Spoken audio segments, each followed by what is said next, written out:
Okay, so picture this. The sound. It just hits you immediately. You're sitting there, maybe in your office, ticker tape sliding through your fingers, and the narrator tells us, every single yard of it, every click, it just spelled panic in a constantly rising voice, just raw market meltdown, terrifying. And then the call comes. From the floor of the exchange, it's Bob Brownley, the junior partner. He wants you, and he wants you quick. Welcome back.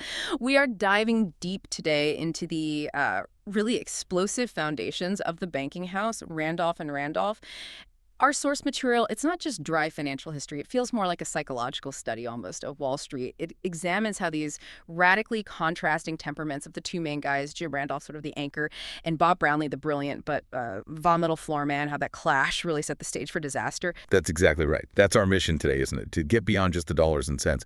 We need to understand the foundational integrity of this firm. And crucially, how that integrity was immediately, fundamentally at risk. Why? Because of these deep-seated personality clashes right there at the top, we really have to dissect the core characteristics each man brought to the table. Because that collision, Jim's calculated steadiness versus Bob's, well, terrifying impulse, that drives the whole story. Okay, let's unpack this then. Starting with the firm itself, Right. Randolph and Randolph. It wasn't just any bank, right? No, absolutely not. It was a real institution, an established name for, over 60 years? 60 years, yeah. A name known, apparently, everywhere. Wherever, as the source puts it, dollar-making machines are installed. Quite a phrase. Their influence sounds immense. Like they really shaped American commerce back then. Definitely. We're told no railroad gets financed, no big industrial project gets off the ground without talking to Randolph and Randolph first. Why? They were seen as the foremost American bankers. Even whole nations had to sort of court their favor for loans. And you can see that power reflected in the numbers, right? The mercantile agency. Yeah, exactly. Their file basically read, worth 50 millions and upward, credit unlimited. Huge. Unlimited credit. But here's the critical part, the part we need to focus on. All that power. It was built on a very specific, it seems almost old-fashioned now, doesn't it? An ethos. That's the core of it for this deep dive, I think. The firm's reputation for integrity. We hear they followed fearless, old-fashioned methods.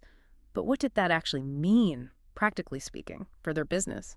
It meant they actively rejected the hotter financial trends of that era. Critically, the firm never loaned money above the legal rate, which was, 6% per annum? 6%, yeah.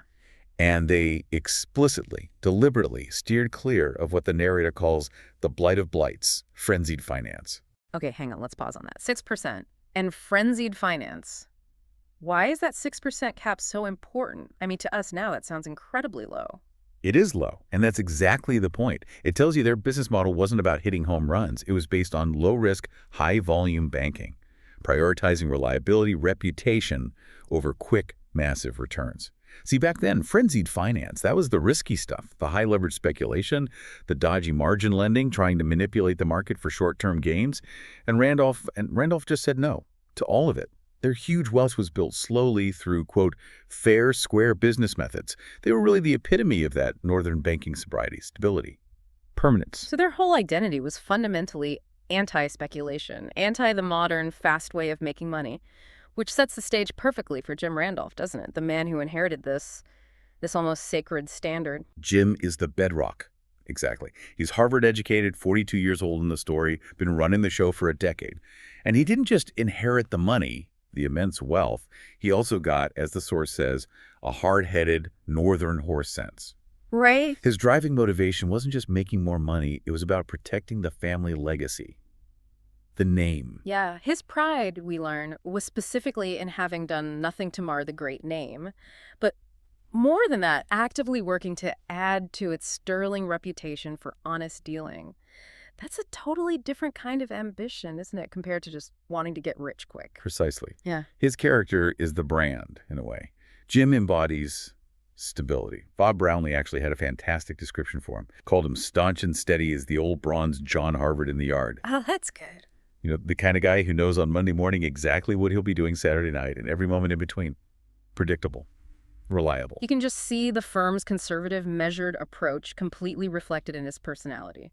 Yeah. The safety mechanism. Which is exactly why the introduction of Bob Brownley, Jim's closest friend, incredibly, and partner, is so explosive.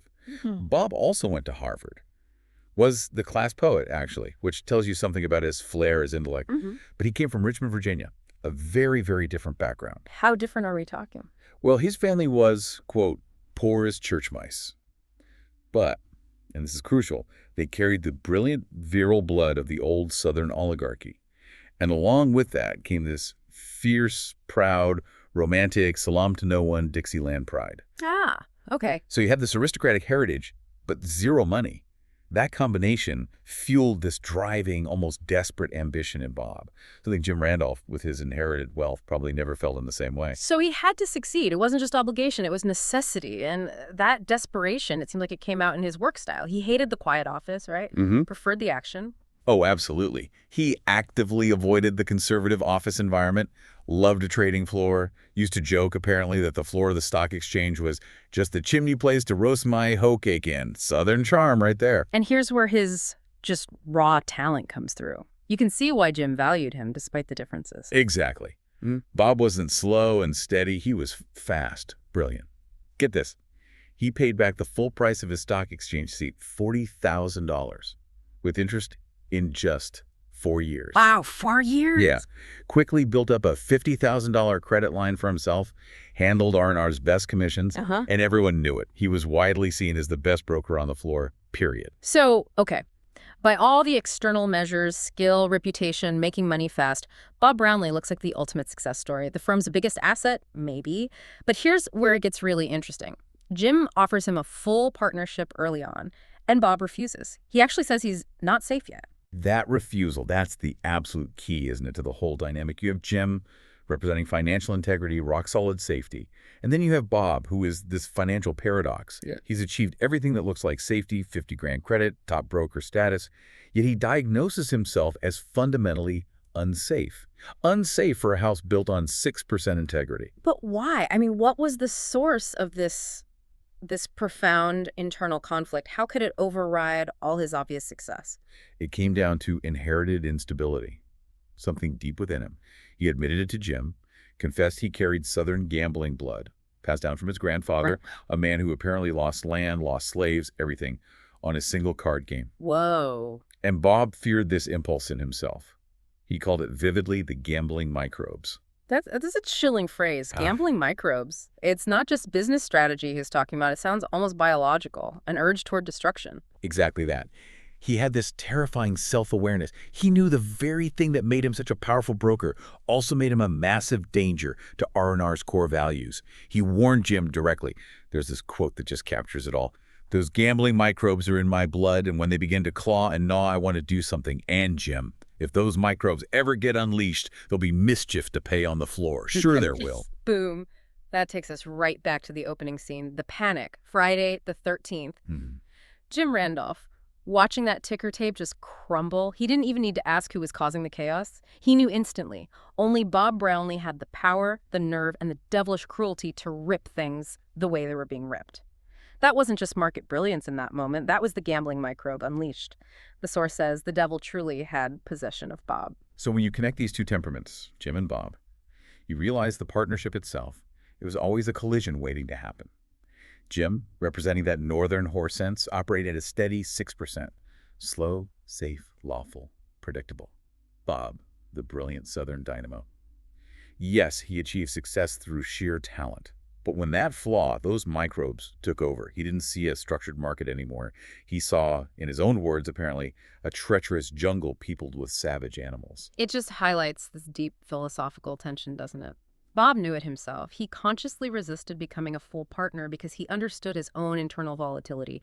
He knew it was a direct threat to the firm's honor, its conservative methods. In a way, he was trying to protect Randolph and Randolph from himself, from his own character. Which really raises a huge question, I think, for anyone looking at finance, especially high finance. What happens when that kind of explosive energy, that brilliance, coupled with that hidden fear, those self-diagnosed gambling microbes, what happens when that meets the extreme pressure cooker environment of Wall Street? The answer seems to be that character flaw, not market risk, becomes the biggest threat, the existential one.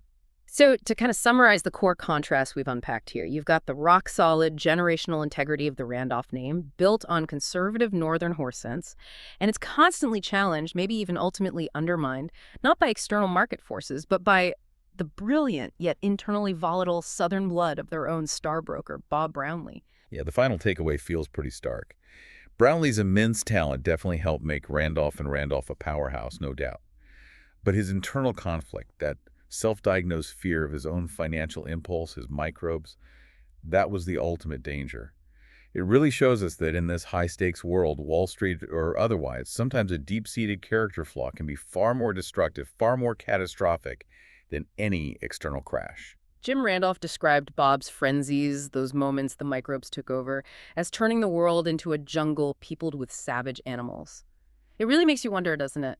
Looking back through financial history, how many other great successes, these huge financial empires, were driven not just by hard-headed sens and careful 6% interest, but maybe by a desperate, high-stakes internal battle, a battle waged by brilliant individuals against their own worst impulses, turning their work into a kind of personal battleground. That's definitely something to think about long after we finish this deep dive.